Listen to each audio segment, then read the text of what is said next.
Jonathan Roumie believed that Alex Jones, the far-right conspiracy theorist, would easily be steamrolled during their live television debate, but things took a dramatic turn. Jones tried to dominate the conversation, cutting off Roumie repeatedly with his trademark bluster. The audience watched as Jones's familiar, aggressive style seemed to be working, but then Roumie delivered his ninth sentence, and everything changed. "Mr. Jones, your own platform has spread misinformation and conspiracy theories for years," Roumie said calmly, piercing through Jones' rhetoric. "Maybe you should focus on your own credibility before attacking mine." The room went silent. Jones's face turned pale. His usual barrage of interruptions couldn't save him from what came next. This wasn't just another political debate. It was the moment a seasoned actor, known for portraying figures of strength and wisdom, dismantled one of the most controversial figures in the media with surgical precision. Jones, a man who had hosted countless broadcasts, spewing conspiracy theories and misinformation, was used to dominating debates. His career thrived on his ability to discredit those he disagreed with by constantly interrupting and mocking them. His producers had thought this would be an easy win, choosing Roumie as a target, underestimating him as just another Hollywood actor. They were wrong. Roumie had been gaining national recognition not just for his acting roles, but for his public advocacy, especially in promoting peace, truth, and unity in a fractured media landscape. Conservative media had painted him as a celebrity out of touch with reality, eager to be discredited. But Roumie, much like his characters on screen, had been preparing for this moment his entire career. As someone who had spent years advocating for truth and justice, he knew exactly how to stand his ground when faced with falsehoods and accusations. The cameras were rolling. Millions were watching. Neither Jones nor his team knew that this exchange would forever change the way people viewed both of them. Alex Jones sat in front of the cameras, a media figure known for his far-right views and promotion of unverified claims. He had perfected the art of dominating interviews, often interrupting guests and manipulating the conversation with his controversial perspectives. His success was built on his ability to drive narratives, to sell fear, and to profit from chaos. But in Roumie, he had met his match. Roumie's calm demeanor and unwavering commitment to truth contrasted sharply with Jones's bombastic, emotionally charged style. In this moment, Roumie wasn't just defending his integrity, he was taking on the very media system that allowed personalities like Jones to thrive. Jones had spent years casting doubt on everything from climate change to political events, spreading conspiracies to further his own agenda. Roumie, on the other hand, used his position to champion facts, unity, and respect. Roumie, like a skilled actor performing a role, had done his homework. He understood the tactics Jones would employ, shifting the conversation, twisting facts, and relying on his fan base to perpetuate his rhetoric. But Roumie was ready. He was no stranger to handling attacks. His career had taught him how to respond to criticism with clarity and precision, not just in front of cameras, but in the real world. On that night, Roumie wasn't just an actor playing a part. He was a man standing up for truth. His poised and precise responses left Jones floundering. As Jones attempted to shout over him and belittle his positions, Roumie stood firm, slowly and methodically breaking down the inaccuracies Jones had built his platform on. As Jones stammered and tried to regain control of the conversation, Roumie calmly delivered another point that would resonate across social media. "You've spent years spreading lies, but tonight we're talking about facts. Let's keep it real."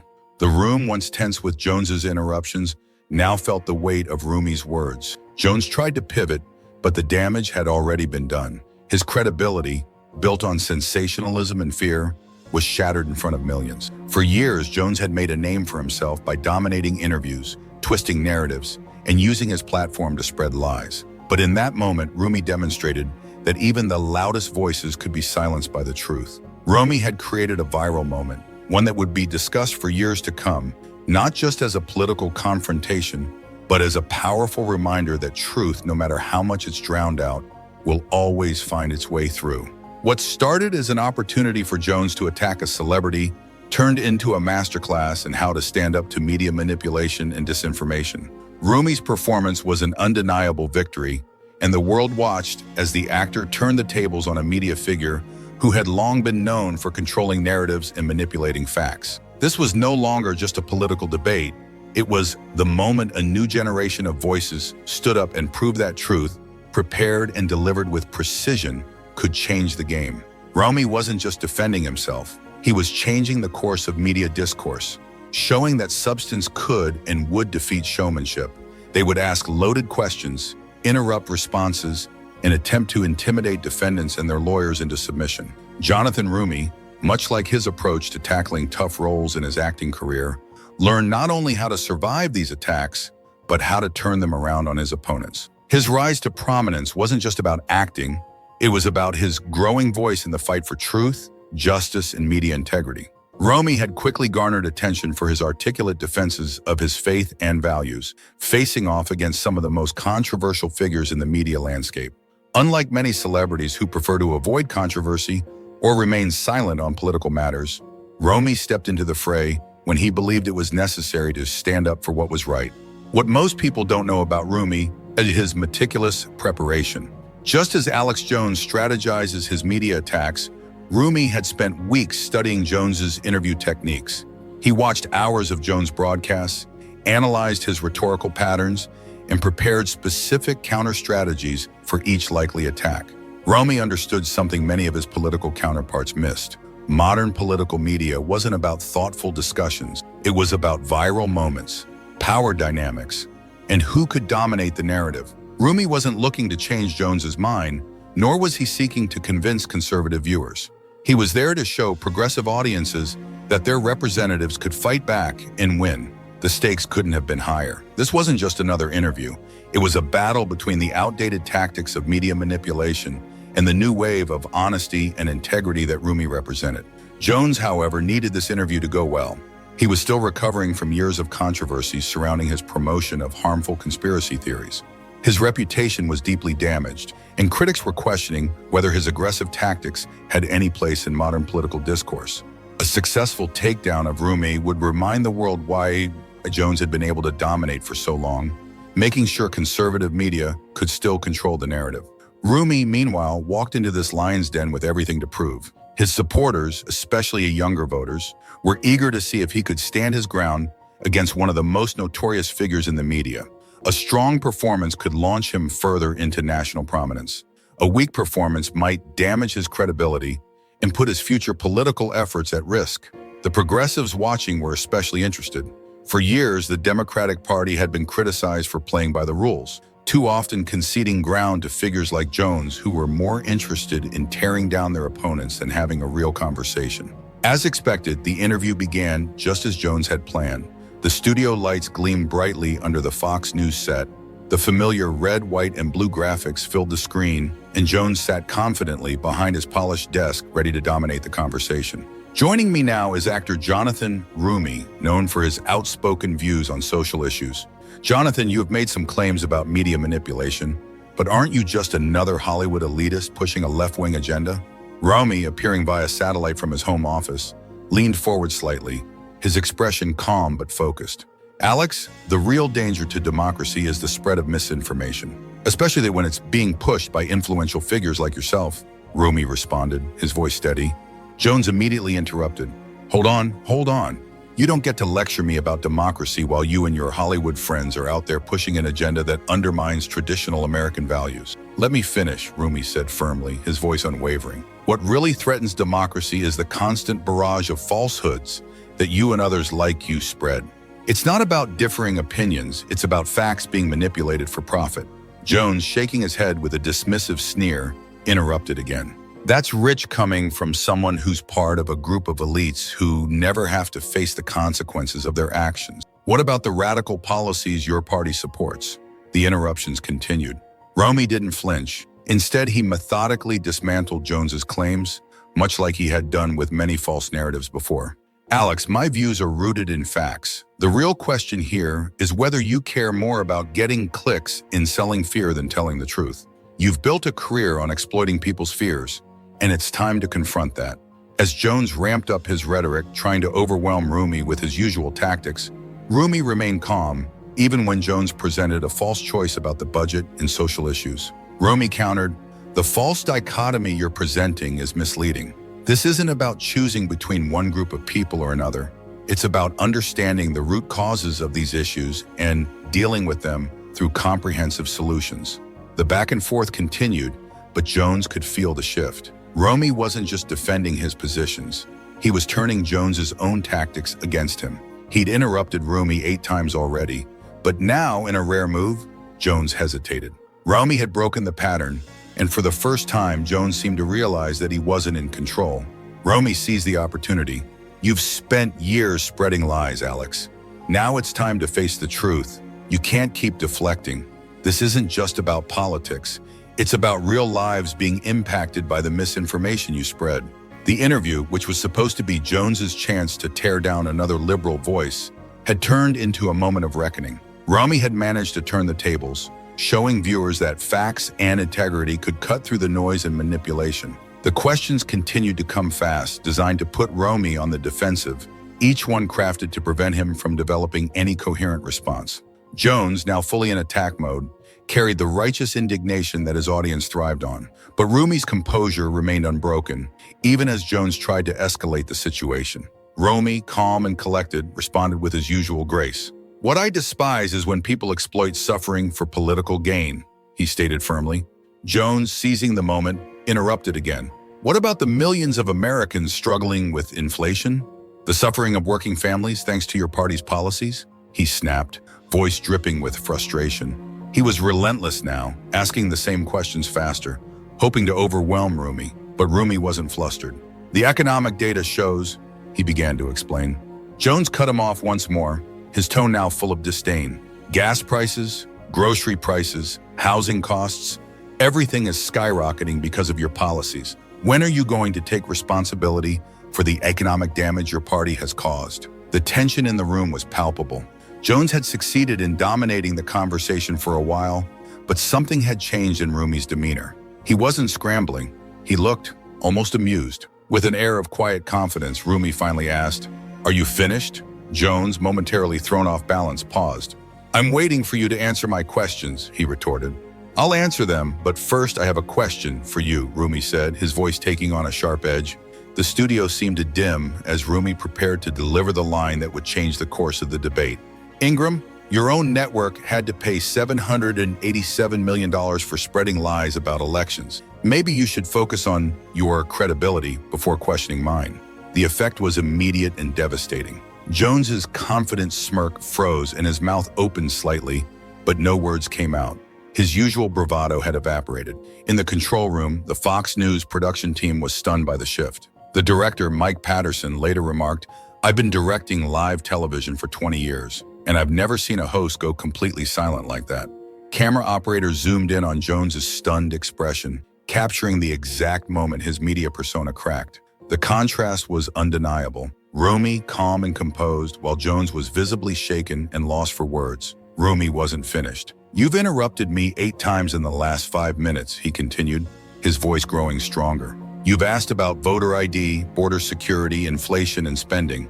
But you haven't once mentioned that your network paid nearly $1 billion for spreading election lies. You haven't addressed the internal text that proved you knew the election fraud claims were false. You want to talk about credibility? Let's talk about yours."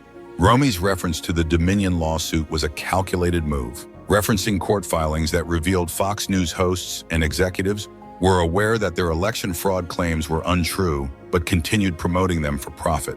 Jones, once the master manipulator of narratives, was now in full retreat. Jones tried to regain control. "That settlement doesn't change the fact that your policies—" "Are you going to interrupt me again?" Roumie asked, his voice cutting through the air like a sharp blade. "Because I'm not finished answering your questions." The role reversal was complete. The man who had made his career out of dominating his interviews was now on the defensive. Roumie had seized control, turning Jones's tactics against him. The studio's lighting seemed to shift, almost responding to the change in the power dynamics. Roumie now appeared more authoritative, even presidential, while Jones seemed small and less commanding than ever before. "You asked about voter ID," Roumie continued, methodically dismantling Jones's talking points one by one. "These laws disproportionately affect the elderly, students, and working families who can't afford to take time off work to get ID. In Texas, we accept concealed carry permits as valid IDs, but not student IDs. That's not about security, that's about suppression." Each fact was carefully chosen, each word delivered with precision. Roumie wasn't just defending his position, he was systematically presenting his case as if in a courtroom. every argument backed by undeniable facts. Jones attempted another interruption, but it was clear. The fight had shifted. Roumie wasn't the one flustered anymore. He was the one in control. Jones was relentless, asking loaded questions and interrupting every response, attempting to trap Roumie into submission. The debate was now in full swing, with Jones using his signature aggressive style, believing he had Roumie cornered. But Roumie's composure remained unshaken, a trait he had honed through years of standing strong in the face of adversity. "What I truly despise," Roumie responded calmly, "is when people exploit suffering for their own political gain." Jones, seizing the opportunity, interrupted once more. "What about the millions of Americans struggling under inflation, huh? Your policies are hurting working families." His voice was sharp with frustration, but Roumie was ready. "If you'd let me finish," he said, his tone unwavering. "Inflation is a serious issue, yes, but it's not about the solutions my party is advocating for. It's about the misinformation you're spreading about the root causes." Jones tried again, louder this time. "Gas prices, grocery prices, housing costs, skyrocketing under your policies. When are you going to take responsibility for the economic damage your party has caused?" Roumie, unfazed, responded with quiet confidence. "I'll answer your question, but first let's talk about the real causes of economic issues. Your network and others like you have profited off misleading narratives, fueling anger and division rather than focusing on solutions." Jones, frustrated by the lack of control, tried once more to steer the conversation. "Are you going to keep deflecting? I'm asking about the suffering of American families." Roumie calmly responded, "It's not deflection, Alex. It's a real conversation about facts. And here's the real truth. Your portrayal of the situation is part of the reason these issues persist. You want to focus on the symptoms without acknowledging the underlying problems." The tension in the room intensified, but something had shifted. Roumie wasn't breaking under Jones's barrage of interruptions. Instead, he was taking control of the conversation, turning Jones's own tactics against him. Roumie had mastered the art of defense and offense, using his facts to expose the inconsistencies in Jones' arguments. "You asked about border security," Roumie continued, his legal training evident in every word. "But real border security doesn't mean building walls. It means addressing the root causes of migration and providing humane treatment to asylum seekers. Your fear-mongering about immigrants doesn't solve anything." Roumie's confidence was now unmistakable. His approach, methodical and backed by facts, made it clear that Jones's rhetoric wasn't going to work on him. He wasn't just defending himself, he was attacking, using the facts Jones often avoided as his weapon. Jones attempted another desperate interruption, but Roumie, with the precision of a seasoned prosecutor, pressed on. "The truth is, you've spent your career profiting from division.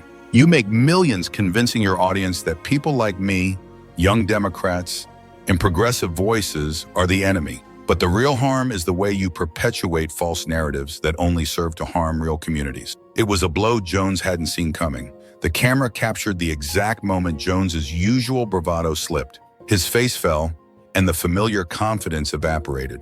His ability to dominate the conversation had faltered, and for the first time, the media mogul found himself on the back foot. Roumie delivered the final blow, his voice rising slightly with emphasis. "Before you question my credibility, perhaps you should ask yourself, what does it say about your integrity that your own network paid $787 million to settle a lawsuit over election lies? What does it say about your journalism that you can't even let a guest finish a sentence?" The room fell silent. For several seconds, no one spoke. Roumie had turned the tables completely, forcing Jones into an uncomfortable silence. The studio audience could feel the shift in power, and even the technical crew seemed to pause in awe. Jones, rattled, tried to regain his composure, but it was too late. Roumie had expertly dismantled every attack, and the moment had been captured for all to see. The narrative had shifted. Roumie, calm and collected, appeared presidential, while Jones, once the unchallenged media giant, looked small and shaken. The interview ended, and within minutes, social media exploded. Clips of Roumie's takedown were shared across platforms, with his final line, "Maybe you should focus on your credibility before questioning mine," trending everywhere. In less than an hour, the video had gone viral, reaching millions of people. Democratic voices were celebrating. "This is how you handle Fox News bullies," one tweet read. "Jasmine Crockett may have had her moment, but Roumie just showed us how to really stand up to Fox." The impact was seismic. The Fox News control room was in chaos, with producers scrambling to salvage what was left of the interview. Even Jones's team couldn't deny the defeat. The interview, once thought to be an easy win for Jones, had turned into one of the most talked about moments in political media. Roumie had not only exposed the flaws in Jones's arguments, but had reshaped the way political media would be navigated in the future. This moment would be remembered for years to come, not just for the content of the debate, but for the shift in power dynamics it represented. It was a new era, one where even the loudest voices could be brought to silence by the power of truth. Not today. Roumie said firmly, delivering a political knockout for the ages. The viral moment captured what seemed like a turning point for political discourse. When they go low, we go smart. But perhaps the most telling reaction came from some unexpected sources. One conservative realist with over 200,000 followers tweeted, "I disagree with Roumie's politics, but she absolutely destroyed Jones tonight. Sometimes you have to respect good political combat, even from the other side." The clip quickly gained traction, spreading like wildfire. A political account shared a side-by-side comparison showing Jones's confident interruptions followed by his stunned silence, after Roumie's calm yet powerful response.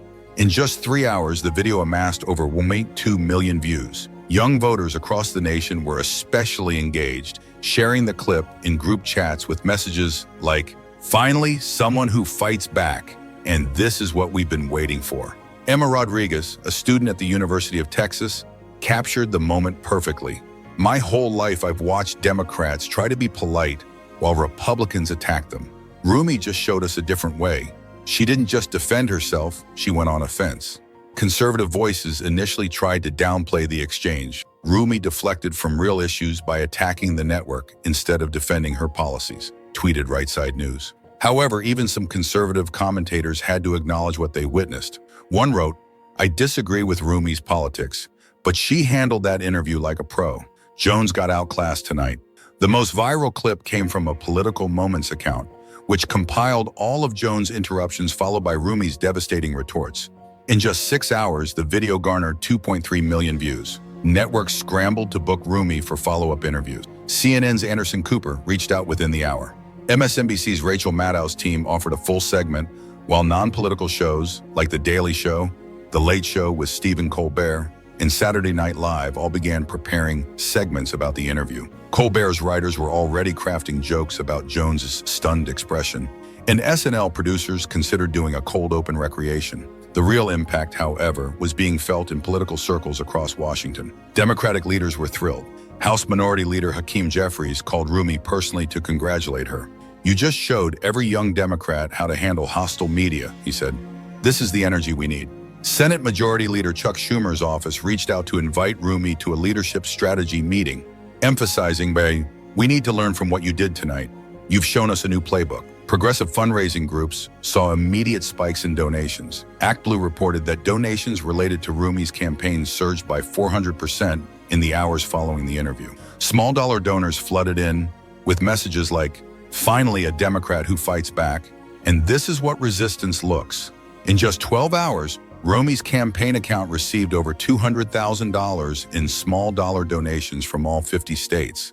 Progressive PACs and advocacy groups began offering support for her future political ambitions. The Congressional Black Caucus was particularly proud. Representative Maxine Waters tweeted, "Roumie just showed these Fox News hosts that we're not going to be disrespected anymore. The ancestors are smiling tonight." Representative Alexandria Ocasio-Cortez, who had faced similar attacks from Jones in the past, posted, "This is how it's done. Preparation, facts, and the courage to fight back. Roumie just changed the game." Perhaps the most significant reaction came from young voters and activists who had long been frustrated with Democratic messaging. Marcus Johnson, president of the Young Democrats at Howard University, shared a reaction video that quickly went viral. "I've been waiting my whole political life for this moment," he said. "A Democrat who doesn't back down, doesn't apologize for fighting, and uses the opposition's own words against them. That's our generation's political style." College campuses across the country were buzzing with excitement. Democratic student organizations shared the clip in group chats, exclaiming, "She's one of us, and this is our generation's political style." Sarah Martinez, a sophomore at the University of Texas, summed up the generational appeal. She didn't try to be polite or reach across the aisle. She called out the BS directly. That's what we've been waiting for. Political science professors quickly incorporated the interview into their curricula. Dr. Jennifer Williams at Georgetown University sent an email to her media and politics class. Tonight's Roumie-Jones interview will be required viewing. This represents a fundamental shift in how politicians engage with hostile media. Meanwhile, Fox News was in crisis. Internal emails later revealed panic at the highest levels. Network President Suzanne Scott called an emergency meeting for the following morning. Executives were furious that Jones had lost control of his own show. Advertisers expressed concern about being associated with the embarrassing interview. The network's focus group revealed that viewers were impressed with Roumie's performance, even among conservative audiences. "I don't agree with her politics, but she handled herself well," one Republican viewer remarked. Jones, reportedly livid and humiliated, spent hours after the show trying to craft a response to salvage his reputation. His team considered having him address the interview on the next night's show, but they ultimately decided that would only draw more attention to his failure. Jones did eventually tweet a response. "Had a spirited debate tonight. Democracy works best when we can disagree respectfully. Looking forward to future conversations." But the damage control attempt fell flat. Responses to his tweet were brutal. "Respectfully, you interrupted her 8 times. She destroyed you and you know it. Maybe let your guests speak next time," one comment read. 787 million reasons to question your credibility," another added. Media critics had a field day, dissecting the interview and highlighting the historic shift in political media power dynamics. Roumie's viral takedown had left an indelible mark on the landscape, reshaping how Democrats would approach media confrontations moving forward. Margaret Sullivan, former Washington Post media columnist, wrote, "The Jones-Roumie interview perfectly captured the bankruptcy of Fox News' approach to political discourse. When you build your show around interrupting and intimidating guests, eventually you'll meet someone who won't be intimidated." Jay Rosen, an NYU journalism professor, tweeted, "Alex Jones's interview style works when guests are unprepared or intimidated. Jonathan Roumie was the result of a masterclass in why substance beat showmanship." The Columbia Journalism Review published an analysis titled "The Night Fox News Met Its Match," examining how Roumie's background as a skilled communicator prepared him for Jones's attack tactics. The piece also explored the limitations of aggressive media hosting styles and sparked broader conversations about media representation and political communication. Dr. Melissa Harris Perry, former MSNBC host, wrote in The Nation, "Roumie's performance wasn't just about one interview. It represented a generational shift in how politicians of color engage with hostile media. He refused to be silenced, refused to be othered, and rejected the premise that he should be grateful just to be included in the conversation." The long-term implications were already clear. Democratic strategists began booking their rising stars on Fox News, confident that the Roumie model could be replicated. Republicans, meanwhile, began warning their media allies to be more cautious when facing young Democratic politicians. Roumie himself seemed to understand the moment's significance. In a late-night tweet, he wrote, "Grateful for the opportunity to represent my district and my values on national television. When we speak truth to power, truth wins." The work continues. But Roumie wasn't done. He added in a follow-up tweet, "P.S. I'm available for more interviews anytime hosts are ready for actual conversations instead of performance art." The tweet quickly gained traction. By the next morning, Roumie was being discussed as a potential future presidential candidate. Political betting markets saw his odds improve dramatically overnight. More importantly, he had demonstrated that the new generation of Democratic politicians wasn't going to play by the old rules. They were going to create their own. The interview had done more than embarrass Alex Jones. It had shown that the era of media gatekeepers controlling political narratives through intimidation was ending. Young politicians like Roumie, who had grown up with social media and understood the power of viral moments, were no longer afraid to use new tactics to challenge old institutions. As one Democratic strategist put it, Jonathan Roumie didn't just win an interview, he changed the game. Fox News executives privately admitted the interview had been a disaster and began coaching their hosts on new strategies for handling prepared, confident Democratic figures. The network's era of easy takedowns was officially over. But the biggest winner wasn't Fox News. It was American political discourse. For one night, substance had defeated showmanship. Preparation had beaten intimidation. Truth had triumphed over theatrics.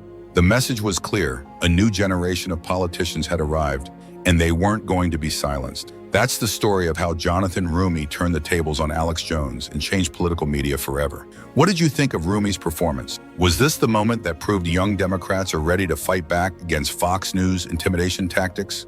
Drop your thoughts in the comments below, and don't forget to subscribe for more moments when political underdogs become legends. The next time a young politician takes on establishment media, you'll want to be here to see it happen live. Hit that notification bell because in politics, everything can change with just one sentence. And we'll be here to break it all down for you. From Capitol Hill confrontations to viral media moments, we're your source for the political drama that's shaping America's future.